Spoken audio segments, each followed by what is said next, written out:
இவர்கள் வேதத்துடைய பிரிவார். வேதத்துடைய யாரு? படித்தவன் அர்த்தம். படித்தவன் பாட்டை கிடத்தான், எழுத வேட்டை கிடத்தாங்க. அது அப்படி வேறு விதமாக சொல்கிறேன்.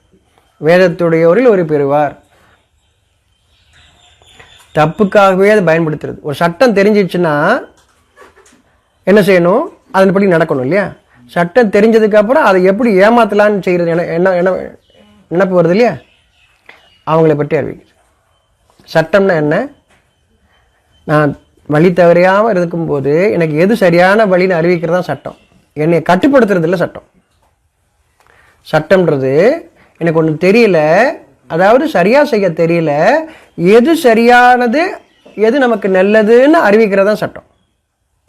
என்னை அடிமைப்படுத்துறதுக்காக, என்னை கட்டுப்படுத்துறதுக்காக உருவாக்குறது இல்லை சட்டம். அப்போ வேதத்தை படித்தவர்கள் சொன்னால் சட்டம் தெரிந்தவர்கள் அர்த்தம். அதாவது நல்லது என்னான்னு தெரிந்தவர்கள், கெட்டது என்னான்னு தெரிந்தவர்கள், கெட்டதை விளக்குபவர்கள், நல்லதை ஏவுபவர்கள் அர்த்தம்.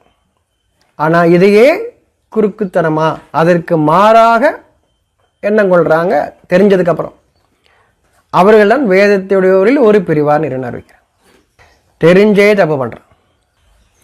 நீங்கள் ஜாக்கிரதையா இருங்கன்னு நமக்கு அறிவிக்கிறான். நம்பிக்கை கொண்டவரே, நீங்கள் நம்பிக்கை கொண்டவர்களாக இருந்தால் கவனமாக இருங்கள்னு சொல்கிறார். ஒரு பிரிவார் உங்களை வழிகெடுத்து விடுவார்கள். வேதத்தின் பெயரை சொல்லியே வழிகெடுத்துருவாங்க.